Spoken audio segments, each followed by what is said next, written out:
할렐루야. 오늘 새벽 오신 여러분을 주님의 이름으로 환영합니다. 우리 한번 인사하겠습니다. 잘 오셨습니다. 은혜 받으십시다. 이 새벽에 이렇게 인사하는 게 참 좋죠. 이렇게 좀 특별하고 귀하고 좋습니다. 오늘 이 말씀은 산 위에 있는 사람, 그리고 또 산 아래에 있는 사람들, 위치가 다르다 보니까 산 위에 있는 사람과 또 산 아래에 있는 사람, 산 위에 있는 사람, 우리는 어떤 사람이 되게 되는가? 이 말씀 가운데서 우리가 또 은혜를 나누고자 합니다. 여러분, 예수님 당시에 예수님께서는 주로 항상 중요한 문제를 두고는 기도를 하셨는데 산에서 기도를 많이 하셨습니다. 새벽에 깨우면서 새벽에 예수님께서 하신 일들, 또 예수님께서 찾아가신 장소들을 우리가 보면서 우리가 저렇게 해야지만이 이 세상 가운데서 넘어지지 아니하고 또 깨어지지 아니하고 살 수 있다는 것을 우리는 또 발견하게 되는데요. 예수님이 새벽을 깨우셨고 크고 중요한 문제를 앞두고 항상 이렇게 산에서 기도하셨습니다. 때로는 금식으로 기도하기도 하시고, 때로는 겟세마네에서 십자가를 지시기는 겟세마네에서 기도하시고, 또 중요한 정점 가운데 예수님은 예수님의 세 명의 제자를 데리고 변화산으로 올라가셔서 기도하셨던 그런 모습들을 보는데요. 산 위에 올라가서 예수님께서 기도하실 때 예수님의 얼굴에 이렇게 해같이 빛나는 그런 광채가 변하는 그런 일들이 일어났죠. 그리고 옆에 있던 제자들을 그걸 보면서 변화산이다, 예수님이 변화가 되셨다, 그래서 변화산이라고 하는데, 예수님 그래서 산에서 높이 올라가셔서 기도하시고, 왜 그렇게 높이 올라가셨을까요? 우리는 잘 모릅니다. 근데 예수님께서는 항상 산으로 올라가셔서 기도하시고 내려왔는데, 산 아래에 있는 사람들이 있습니다. 항상 이 땅의 문제를 두고 산 아래에서 있는 사람들은 남아있는 제자들에게 사람들이 찾아와서 내 자녀가 귀신에 걸려가지고 귀신이 제어를 하니까 자녀가 거품을 물기도 하고 해를 끼치는데 부모의 힘으로는 상대가 안 됩니다. 당신이 예수님의 제자니까 우리 자녀를 좀 고쳐달라고 그렇게 애원을 하였고, 그 예수님의 제자들은 예수님이 없으니까 나름대로 기도도 하고 이야기도 하고 했지만도 전혀 귀신을 제어할 수가 없었습니다. 그 세상 사람들이 당신 별것 아니네 라고 하면서 비난도 주기도 하고 또 마음이 힘드는 그런 경우가 있었죠. 산에서 예수님이 내려와서 이 문제를 두고 참 풀어내시는데, 우리는 이 일들을 보면서 우리가 깨닫게 되는 것은 우리가 종종 산에 올라가야 되겠구나. 실질적인 산이라기보다는 예수님께서 산에서 행하신 일들을 우리가 행할 때 보이지 않는 영적인 전쟁과 같은 산들을 풀어낼 수 있는 능력이구나. 예수님 말씀하셨습니다. 기도 이외에는 이런 이유가 나갈 수가 없다. 어디로 가야 되는가? 계룡산으로 가야 되는가? 문수산으로 가야 되는가? 치악산으로 가야 되는가? 또 사람들은 그걸 생각하지만 그러한 육신의 산이 아닌 하나님을 만날 수 있는 그런 산으로 높이 올라가야 된다. 마태복음 5장 말씀 가운데서도 예수님께서는 산 위의 동네가 숨기우지 못하리라 라고 말씀을 하셨죠. 너희는 세상의 빛이다. 빛을 비출 때 땅에서 비추면 안 되죠. 어떻게 됩니까? 등대도 높은 곳으로 올라가서 빛을 비추는, 우리에게 사명을 주셨으면 사명을 감당할 수 있는 높은 곳으로 올라가야 되는데, 그것이 어떻게 보면 기도의 산, 예배의 성산이라고도 볼 수가 있습니다. 오늘 우리가 함께 읽었던 출애굽기 32장 말씀 가운데 보면 하나님의 종이었던 모세가 산 위로 올라갑니다. 그 산은 지명은 시내산이었습니다. 시내산에 하나님께서 모세를 부르셨습니다. 왜 부르셨습니까? 하나님과 가까이 지내려고. 하나님과 가까이 지내는 사람 참 좋아 보이죠. 멀리서 보면 저 사람은 하나님과 친하니까 하나님은 잘해 주실 거야. 먹을 것도 주실 거야. 뭐 자녀도 잘해 주실 거야. 물론 분명한 하나님의 은혜가 있겠죠. 그런데 하나님과 가까이 지내는 사람에게는 하나님은 특혜만을 주는 것이 아니라 특혜 맞기는 맞습니다. 그런데 사명을 주십니다. 놀지 않습니다. 40일 동안 산에 올라가서 모세는 뭘 했는가? 성경을 통해서 우리가 살펴보면 하나님께서 사명을 주십니다. 사명을 주고 하나님과 대화를 나누는데 일을 같이 하고 있습니다. 어떤 일입니까? 성막을 짓는 하나님 나라의 설계도를 줍니다. 공부 열심히 해야 되죠. 올라가서 산에 올라가서 하나님께서 일일이 친밀하게 말씀해 주시는 걸 일일이 다 기록하는, 거기서 뭐 피자 시켜놓고 먹고 뭐 통닭 시켜놓고 뭐 이렇게 안 하고 하나님께서 말씀하신 대로 다 받아 적고 사람들은 멀리서 보면 굉장히 깊이 연구한다라고 볼 수가 있는 것이죠. 그 말씀을 그대로 세밀하게 다 받아 적고 그 다음에 하나님께서 주신 십계명을 그대로 다 받습니다. 하나님께 주신 그 말씀들을. 그래서 40일 동안 금식을 하면서 거룩한 상태로 하나님의 말씀을 받고 십계명을 받고 또 하나님 나라 백성들을 이끌 수 있는 뭡니까? 성막을 짓게 되는 방법들을 다 받게 되는데 잘 모르면 또 비난하죠. 하나님하고 둘이서 뭘 했는지 모르겠다. 사람들 말하는 것을 보면 참 이상하게 말하는 경우들이 많이 있습니다. 그래서 우리는 말을 참히 조심해야 되겠죠. 산 위에 있는 모세는 하나님과 친밀한 관계를 가지면서 사명을 받게 되고 산 아래에서는 어떤 일들이 일어났는가? 백성들이 자기들의 눈에 지금까지 그들을 인도하였던 지도자 모세가 눈에 보이지 아니하니까 어떻게 합니까? 견디지를 못하는 겁니다. 훈련이 안 되니까, 말씀으로 교육이 안 되니까 견디지를 못해서 아론에게 찾아와서 지금까지 우리를 인도하여 낸 신을 만들어낼라. 모세는 산으로 올라갔는데 우리는 관심이 없다. 내 눈에 지금 안 보이니까 관심이 없으니까 우리 기다리지 못하겠고 모세를 대신할 수 있는, 하나님을 대신할 수 있는 신을 빨리 만들어낼라. 근데 그들의 눈에는 살기가 가득했습니다. 살기가 가득했고 아론이 이 사람들이 많은 그룹을 지어서 달려와서 뭔가를 요청하는데 이 사람들의 요청에 원하는 그대로 대응해 주지 아니했다가는 큰 봉변을 당할 것만 같은 위협감을 느끼게 됩니다.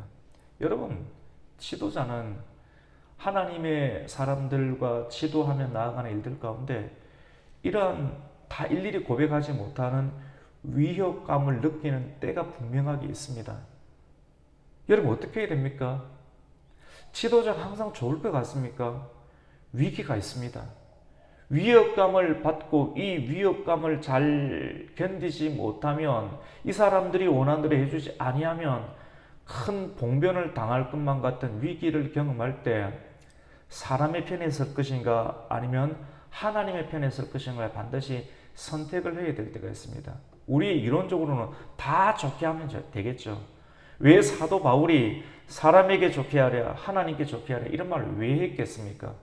그 책임 있는 일들을 감당하게 되면 반드시 그것을 맞닥뜨리는 상황들이 나타나게 되는데, 그때 분명한 가치를 전해야 되는데 이 가치를 전하면 이거 생활비가 끊어지는 것 아닌가, 이거 내가 쫓겨나가는 것 아닌가, 이런 생각을 경험할 때가 있습니다. 근데 머리를 팡팡 돌려가면서 계산을 하면 안 되는 것이죠. 그런데 아론은 계산을 합니다. 계산을 해서 그 사람들이 요청하는 형태의 무언가를 제시를 하죠. 그래서 여러분들 집에 있는 자녀들, 그리고 여러분들 안에 귀에 걸려있는 귀고리, 금귀고리 다 가지고 와라. 그것을 녹여서 뭔가를 이리 만들어내기 시작합니다. 오늘 우리가 함께 읽었던 32장 2절 말씀 같이 한번 읽겠습니다. 시작. 아론이 그들에게 이르되 너희의 아내와 자녀의 귀에서 금고리를 빼내어 내게로 가져오라. 여러분, 하나님께서 이스라엘 백성들이 출애굽을 할 때 애굽 사람들에게 있는 금, 은, 놋 이걸 다 하나님께서 주셨어요. 하나님의 구원받은 백성에게 은혜 가운데 세상에서 얻어진 재물들이 있습니다. 여러분도 일을 하잖아요. 세상에서 얻어진 재물들이 있는데 그 재물들을 왜 주었겠습니까? 우리는 그걸 생각해야 돼요. 성경에서 그걸 발견해야 됩니다. 우리 집에 돈이 있습니다. 금이 있습니다. 은이 있습니다. 놋이 있습니다. 하나님께서 주신 그것이 있는데 그것을 왜 주셨겠는가? 그것을 하나님의 방법대로 사용하지 아니하면 어떻게 되는지 아십니까? 사람들이 지도자처럼 보이는 그런 사람들에게 그것이 잘못 오용될 수가 있습니다. 하나님은 그걸 우리가 성막 교회를 건설하는 일들 가운데 금으로 만들고 금 받침대로 만들고 놋 받침대로 만들고 이런 내용 다 배웠지 않습니까? 은으로 만들고 하나님께서 그걸 주신 이유는 하나님의 성전을 위해서 하나님을 위해서 하는데 궁극적으로 하나님을 위해서 만드는 일들은 궁극적으로 하나님께서는 사람들을 다 환원을 시켜주시는 거거든요. 그런데 성전을 짓는데 백성이 지금 모세는 올라가서 성전을 짓는 설계도를 다 받고 있는데 모세가 내려올 때까지 기다려야 되는데 모세가 내려오는 것을 기다리지 못하고 그들이 원하는 형태로 나아가니까 아론이 금 다 가지고 와라 해서 금을 녹여서 뭘 만듭니까? 금송아지 만드는 것이죠. 우리 4절 말씀 같이 한번 읽겠습니다. 시작. 아론이 그들의 손에서 금고리를 받아 부수어 조각칼로 새겨 송아지 형상을 만드니 그들이 말하되 이스라엘아 너희를 애굽 땅에서 인도하여 낸 너희의 신이로다 하는지라. 아멘. 주의 종이 끝까지 성경을 붙잡고 성경 속에 있는 하나님의 말씀을 붙잡고 말씀을 붙잡으면 거기서 진액이 나오거든요. 말씀 붙잡으면 말씀의 신이 있습니다. 말씀의 신을 요한복음에는 진리의 성령이라고 그러죠. 말씀을 꽉 붙잡으면 여러분 이게 참기름은 어디서 나옵니까? 들깨입니까? 참깨죠. 들깨에서 들기름이 나오고 참깨에서 참기름이 맞죠? 꾹 짜면 참기름이 나오는데 그것과 마찬가지로 성경을 꾹 짜면 뭐가 나옵니까? 예수님의 피가 나오죠. 우리를 구원하신 하나님의 사랑. 이상하게 안 들리죠? 맞죠? 성경을 꾹 짜면 이 말 듣고 또 성경을 짜서 피 안 나온다고 그런 말 생각하시는 생각은 없을 겁니다. 이 말씀이 어떤 의미인지 알아들으실 겁니다. 하나님 예수님의 그 사랑이 나오고 그 예수님의 사랑은 또 다른 언어로 진리의 성령의 역사함이 나오죠. 그런데 예수님을 꼭 붙잡아야 되는데 하나님 말씀을 꼭 주의 종이 붙잡아야 되는데 눈치를 보고 위협이 온다고 할지라도 여러분 교회를 섬기고 교회를 운영하고 주의 종 역할을 하는 것이 항상 평안할 것 같습니까? 분명하게 보이지 않는 영적인 공격들이 반드시 있어요. 근데 그걸 넘어가야 되는데 오늘 말씀 가운데는 그들이 섬기는 백성들에게서 그런 위협감을 받는 거예요. 교회 내에도 마찬가지입니다. 근데 그걸 받을 때 주회장은 어떻게 해야 되느냐면 주회장이 정말로 산기도하고 말씀 붙잡고 진리를 기억하는 인생을 살지 않으면 사람들을 눈치 봅니다. 사람들이 다가와가지고 혈기 있는 눈으로 뭔가를 만들어내라 라고 하는데 그들이 원하는 형태로 메시지를 전하면 그들 어느 순간은 잘 되죠. 좋죠. 반드시 하나님의 징계가 들어옵니다. 반드시 하나님의 뜻대로 가야 되는데 사람에게 좋게 하는 형태를 취하면 눈에 보이지 않는 하나님, 천지를 창조하신 하나님을 하나님이 만드신 피조의 세계에 돌아다니는 송아지 형상과 같은 형상으로 만들어버리고 하나님께서 애굽의 사람들에게 주셨던 금 귀걸이 이거 우리의 몸에 지금 달고는 있지만 그걸 반드시 내어놓을 때가 있는데 어디로 놔야 됩니까? 하나님의 성전을 짓는데 그럼 하나님이 금 다 모아가지고 하나님 배불리려고 그럽니까? 사람들 또 그렇게 또 착각합니다. 마귀가 와서 그렇게 유혹하려고 하죠. 아니죠. 사람들이 성전을 짓는 하는 신경을 짓게 하는 이유가 뭡니까? 그렇게 짓게 하여서 가장 아름다운 형들을 짓게 해서 그곳에서 우리의 죄를 치유하시는 하나님의 역사를 볼 수 있도록, 사람들이 교회가 아닌 다른 곳으로 빠져나가지 않으려고 아름다운 하나님의 성전에 나와서 예배하고 우리의 죄 문제를 풀어낼 수 있도록 하나님께서는 만드시는데, 그 일들을 사단이 방해하고 많은 사람들이 그룹을 지어서 오게 만들고 주의 종이 거기에 넘어가 버리니까 어떻게 하는가? 거짓 메시지를 전합니다. 하나님이 아닌 형태를 두고 이것이 하나님이다라고 선언하고, 그 선언을 사람들이 듣기를 원합니다. 그리고 그 앞에서 하나님의 말씀을 전하고 거짓된 메시지를 전합니다. 오늘 한번 볼까요? 5절 말씀 같이 한번 보겠습니다. 같이 읽습니다. 시작. 아론이 보고 그 앞에 제단을 샀고 이에 아론이 공포하여 이르되 내일은 여호와의 절일이니라 하니. 아론이 보고 그 앞에 예배 제단 샀습니다. 예배 제단 샀고 그리고 아론이 공포합니다. 설교하는 거죠. 내일 하나님의 절기이니까, 예배 거룩한 날이니까 여기 나와가지고, 절일이 뭡니까? 6월절 절기죠. 우리를 인도하여, 애굽에서부터 인도하여 낸 하나님의 은혜가 있는 날들을 기념하는 날이다. 그래서 여기서 하나님께 예배를 드려야 되는데 금송아지 앞에 두고 어떻게 합니까? 예배합니다. 그 예배가 좋은 예배겠습니까? 우리 지난주 예배, 신령과 진정으로 드리는 예배, 사실 그 말씀이 사실은 좀 정확한 말씀이기도 한데, 사람들은 그런 정확한 말씀에 기하게 반응하는 사람들이 있고, 이런 거 말고 좀 우리에게 듣기 좋게 원하는 말씀이 있죠. 근데 그런 말씀을 계속 전하면 사람도 죽고 백성도 망하고 나라도 망하게 되겠죠. 교회는 정화하는 기능이 있어야 됩니다. 정화하는 기능을 하기 위해서는 목회자도 깨끗해야 되고 거룩해야 되고 말씀과 친밀해야 되고 산에 올라가는 모세처럼 하나님과 있는 시간이 많아야 되고, 그 말씀을 전할 때 백성들이 그 은혜로운 권위 앞에 순복하여 하나님 말씀을 듣고 정화됨으로 말미암아 세상 가운데 빛을 비추는 그런 인생의 사명들을 감당할 수가 있겠죠. 그 순기능이 깨어지면 가정도 깨어지고 교회도 깨어지고 나라도 깨어지겠죠. 근데 아론이 깨어지는 모습들을 드러나게 됩니다. 한 사람이 깨어지게 되니까 이튿날 예배당 앞에 나와서 춤을 추고 예배를 하는데, 이 춤이 가증한 춤이 됩니다. 패역한 춤이 됩니다. 하나님 앞에서 거룩한 춤을 추어야 되는데 패역하고 죄 가득하고 가증한 춤을 추게 되니까 하늘의 하나님께서 이걸 보시고 싫어하십니다. 우리 6절 말씀을 같이 한번 읽습니다. 시작.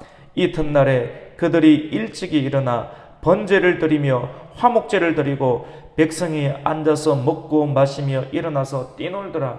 여러분, 하나님의 이름으로 먹고 마시고 뛰놀지만 하나님 다 받습니까? 안 받습니다. 가인의 제사 하나님이 받습니까? 안 받습니다. 하나님이 역겨워하십니다. 우리 지난주 설교 말씀을 나누었던 말라기 시대의 제사장들이 하나님 앞에 예배를 드렸을 때 하나님께서 그것을 역겨워했습니다. 그래서 성경 말씀 가운데 누가 저 예배 문 좀 닫아줬으면 좋겠다. 성전 문, 예배당 문 좀 닫아줬으면 좋겠다. 저들이 드리는 예배 내가 도저히 역겨워서 못 받겠다 라고 주님이 말씀을 하셨지 않습니까? 산 위에서 하나님과 모세가 친밀하게 계속해서 설계도를 주고 말씀을 받고 십계명을 받고 있는 상황 가운데 있는데, 하나님께서 급하게 산 아래에서 일어나는 문제도 인해서 하나님이 듣고 노하십니다. 모세야, 도저히 신경 써서 안 되겠다. 빨리 내려가라. 밑에서 난리가 났다. 어서 내려가봐라 라고 이야기를 합니다. 우리 7절 말씀 같이 한번 읽겠습니다. 시작. 여호와께서 모세에게 이르시되 너는 내려가라. 내가 애굽 땅에서 인도하여 낸 네 백성이 부패하였도다. 여러분, 하나님이 보기보다 굉장히 감정적이십니다. 사람은 감정을 내면, 죄가 있는 상태에서 감정을 내면 어떻게 됩니까?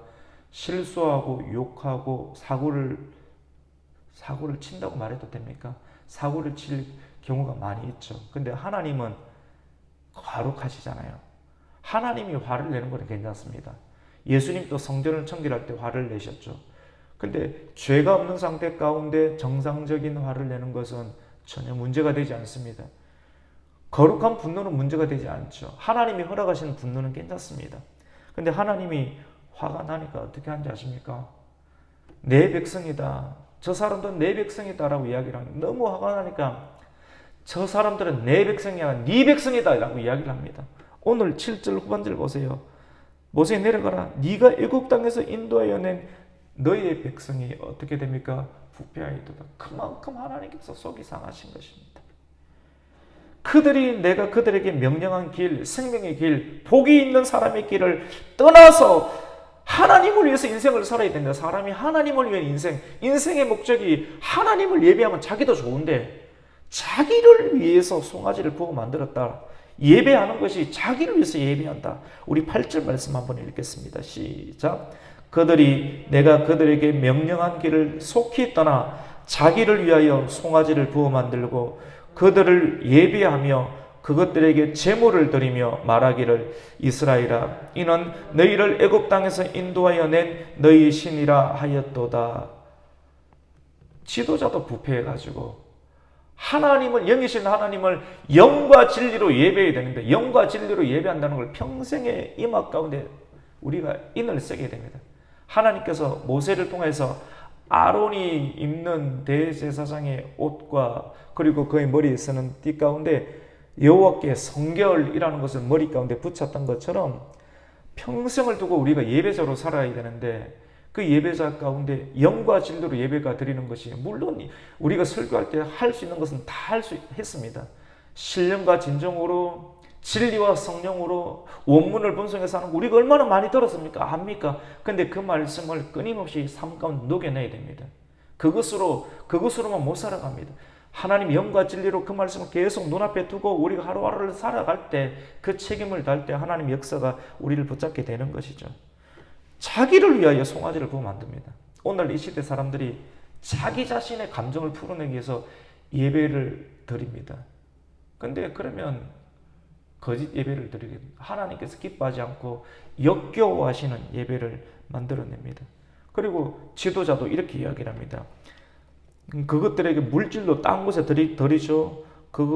그들에게 제물을 드리며 말하기를 이스라엘아 이는 너희를 애굽 땅에서 인도해 낸 너희의 신이라 하였도다. 백성들이 좋아합니다. 저 목사님 참 설교 잘한다. 무슨 설교를 잘합니까 그게? 그러니까 사람들이 칭송한다고 그 메시지가 살아있는 메시지입니까? 하나님께서 정말 노하는 메시지가 되고 하나님의 이름을 높여야 되는데 하나님의 이름을 높이지 아니하고 사람들을 신경 쓰고 그렇다고 사람들을 막 이렇게 함부로 한다 이런 개념이 절대로 아니죠. 그러니까 하나님께서 모세에게 말합니다. 내가 이 백성을 보니까 목이 뻣뻣하다. 우리 9절에 보니까 목이 뻣뻣한 백성이도다 라고 말씀을 하죠. 교만하다는 겁니다. 하나님을 섬기며 엎드리고 겸손해야 되는데 하나님 앞에 나와 있지만 여전히 목이 꺾이지 않았구나, 뻣뻣하구나, 자기 고집이 있구나, 자기 주장이 있구나 라고 말씀을 합니다. 하나님이 많이 진노하십니다. 모세가 눈치를 보니까 하나님께서 이 백성들을 완전히 다 죽여버릴 작정이십니다. 그때 중보자는 예수님밖에 없습니다. 구약시대니까 예수 그리스도의 형상과 모형의 모습들로 모세가 중보자 역할을 감당하는 겁니다. 성막이 예수 그리스도의 예배를 감당을 하는 것처럼 그런 모형적인 형태가 구약에 나타나 있죠. 그래서 모세가 긴급하게 자기 자신을 조정합니다. 하나님, 산 위에 있는 사람은 산 아래에 있는 사람들이 항상 사고를 치니까 백성들이 산 위에서 기도하는 사람들은 항상 중재하는 역할을 해야 됩니다. 할렐루야. 중재하는 역할. 불 보듯이 그냥 내버려 두면 안 되고 하나님께서 죄가 있으면 막 공격하고 들려가니까 중간에서 막아서서 에스겔서 말씀 가운데 있는 것처럼 중보의 기도자, 중보의 예배자들은 성에 무너진 곳을 막아서는 자가 되어야 됩니다. 무너지고 있는데 뛰어들어가서 자기가 굳이 왜 그렇게 살아가야 됩니까? 남들은 너 바보 아니냐라고 이야기를 합니다. 근데 바보가 되어야 되죠. 마음 가운데 예수님의 마음을 줍니다. 예수님 왜 죽습니까? 왜 자기 피를 흘립니까?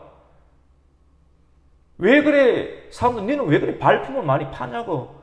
근데 주님께서 그런 마음을 주시는 겁니다. 성에 무너진 곳을 막아서서 막 대변을 해줍니다. 중재 역할을 합니다. 근데 그 마음 가운데는 예수님의 마음이 있는 거예요. 중보자의 마음이 있는 겁니다. 하나님 이러면 안 되지 않습니까? 만약에 하나님께서 진노의 불을 내려서 저 사람들이 잘못했다 해가지고 바로 하나님 심판을 내리시면 애굽 사람들이 뭐라고 하겠습니까? 굳이 애굽에서 끌고 나와가지고 광야에서 죽이려고 했다라고 하나님의 이름이 상하지 않겠습니까? 하나님의 거룩한 이름이 훼손되지 않겠습니까? 언약의 기초에서 하나님께 기도할 때 있지 않습니까? 하나님의 말씀과 언약의 기초에서 우리가 중보하고 기도하며 나아가면 하나님 화를 내시더라도 하나님이 그 마음을 풀어주시면서 용서해 주시는 하나님의 은혜가 있습니다. 우리 12절부터 13절을 한번 읽겠습니다. 시작. 어찌하여 애굽 사람들이 이러기를 여호와가 자기의 백성을 산에서 죽이고 지면에서 진멸하려는 악한 의도로 인도하여 내었다고 말하게 하시려 하나이까. 주의 맹렬한 노를 거치시고 뜻을 돌이키사 주의 백성에게 이 화를 내리지 마옵소서. 주의 종 아브라함과 이삭과 이스라엘을 기억하소서. 주께서 그들을 위하여 주를 가리켜 맹세하여 이르시기를 내가 너희의 자손을 하늘의 별처럼 많게 하고 내가 허락한 이 온 땅을 너희의 자손에게 주어 영원한 기업이 되게 하리라 하셨나이다. 아멘. 이렇게 하나님 말씀으로 기도합니다. 말씀은 궁극적으로 누굽니까? 예수님 아닙니까? 이게 예수님 아닙니까? 예수님의 이름으로 기도해야 되지 마리아의 이름으로 기도하고 베드로의 이름으로 기도하면 기도가 됩니까? 절대로 하나님 안 들어주시죠. 이 말씀에 다 녹여져 있지 않습니까? 말씀으로 하나님 앞에 나아가고 이 말씀 안에 하나님의 속성이 있고 하나님의 언약을 기억하고 언약으로 나아가니까 하나님이 꼼짝을 못하는 거 아닙니까? 모세는 이 말이 맞다. 우리가 예수님의 이름으로 기도하며 나아갈 때, 말씀으로 기도하며 나아갈 때 하나님 이걸 원하십니다. 우리가 산 위에 올라가서 만들어져야 될 모습은 얼굴이 막 후광이 나고 빛이 나서 이 은사로 사람들을 압도하는 것이 아니라 압지 않은 형태로 나아가는 사이비로 나가는 것이 아니라 어떻게 나아갑니까? 진짜 하나님의 은사가 있고 영광이 있다라고 하면 말씀으로 나아가서 하나님의 역사가 그 예수의 이름으로 나가고 중보자 되신 예수 그리스도의 말씀으로 나아가는 일들로 인해서 하나님의 심판이 백성들에게 향하지 않도록 막아설 수 있는 이 시대의 예배자, 이 시대의 중재자가 될 때 하나님은 그 진노를 거치시고 어떻게 합니까? 다시 살려주시고 은혜를 베푸시는 역사가 나타납니다. 오늘 우리가 14절까지 읽었는데 마지막 14절 말씀을 읽겠습니다. 시작. 여호와께서 뜻을 돌이키사 말씀하신 화를 그 백성에게 내리지 아니하시니라. 아멘. 여러분, 우리가 예배할 때, 새벽을 깨울 때 집에서 그냥 유튜브 들어가서 원주 가곡교회 치면 유튜브 들어가서 이 말씀 들으면 되죠. 안 듣는 사람도 엄청 많지만 근데 왜 굳이 새벽에 나와서 하나님과 대면합니까? 모세가 아닌 아론하고 미리암이 하나님께 까불었지 않습니까? 니만 하나님의 종이냐고, 우리도 하나님 종 아니냐고 막 이렇게 얘기했을 때 하나님이 나오셔가지고 너희에게는 그냥 꿈도 주고 환상도 주지만 이 나의 종 모세는 내가 직접 대면한다 라고 이 말씀을 했지 않습니까? 하나님 앞에 나와서 직접 나오는 자들 다릅니다. 굳이 높은 데 올라가서 기도하는 것 다릅니다. 신비적인 형태가 아니라 전심을 다해서 전력을 내서 하나님 앞에 나와서 하나님 앞에 말씀을 받고 그 말씀을 가지고 나가는 사람과 편안하게 생활하는 사람. 정죄 개념이 아닙니다. 차별 개념이 아닙니다. 말씀은 항상 정상적으로 선포한 그 말씀이 각 사람의 심령 가운데 준비된 양에 차는 사람은 공격이 있겠죠. 하나님의 감동이 있겠죠. 그 감동 가운데 참여하면 됩니다. 비참여 그룹이 점점 참여할 수 있는 그룹으로 하나님의 성령은 이끄시죠. 그런 감동이 있을 때 우리는 순종하면 됩니다. 순종하고 나아가면 더 기쁜 하나님으로 만들어지겠죠. 오늘 이 말씀을 통해서 여호와의 뜻을 돌이키는 것, 하나님의 조나단 에드워즈가 말했던 하나님의 진노의 오른손에 붙들린 그 사람들에게서 하나님의 진노로부터 다시 그것을 하나님의 사랑으로 바꾸기 위해서 중재자로 나서고 말씀으로 기도하고 말씀으로 예배하고 말씀으로 권면해서 하나님의 진노가 미치지 아니하도록, 아브라함의 그 조카 롯이 예배 드리는 사람들이 있으면, 예배 드리는 사람 소수만 있으면 그 소수가 없어서 소돔과 고모라가 멸망당했지 않습니까? 예배 드리는 우리가 있을 때 우리 도시는 안전하게 될 줄 믿습니다. 이거 신비적이지 않죠? 정상적이죠. 소금 4% 가지고 전체 바다가 생명이 일어나죠. 여러분 집에 엄마 아빠가 정신 차리고 말씀 딱 붙잡고 있으면 자녀들 결국은 돌아옵니다. 부모가 딱 하나님 붙잡고 있으면, 말씀 붙잡고 있으면 그 부모의 말씀, 눈물 어리는 말씀으로 자녀들을 권면하면 지금 엉뚱한 짓 하더라도 결국은 돌아오게끔 돼 있는 줄로 믿습니다. 우리들의 기도와 예배를 통하여서 흘러가는 강물처럼 흘러가는 이 시대의 사람들이 다시 거슬러서 하나님의 말씀 앞으로 나올 수 있는 그 부흥의 시대를 꿈꾸면서 오늘 또 기도하며 나아가며 산 위의 동네에 빛을 비추는 하나님의 사람들로 쓰임받을 수 있는 저와 여러분 되시기를 주님의 이름으로 축원합니다. 아멘. 하나님 감사합니다. 오늘 이 아침도 우리들을 깨워주시고 불러주시고 시내산에 있던 모세, 시내산 아래에 있던 아론과 백성들, 하나님 편리한 만큼, 편안한 만큼 세속에 물들게 되고 하나님 그슬 올라 하나님과 맞대어서 말씀을 듣고 부르심에 응답하여 나아가는 것만큼 거룩의 은혜가 있고 어둠의 권세를 이기게 되는 역사를 보게 됩니다. 우리에게 은사가 있습니까? 능력이 있습니까? 하나님 급히 내려가라. 그 말씀을 듣고 내려가서 말씀으로 기도하고 말씀으로 중재하여 우리의 인생을 불태우지만도 하나님의 사람들을 하나님 편으로 이끄는 일 가운데 우리의 생애가 아름답게 불탈 수 있도록 은혜를 베풀어 주시옵소서. 예수님의 이름으로 기도드립니다. 아멘. 하늘에 계신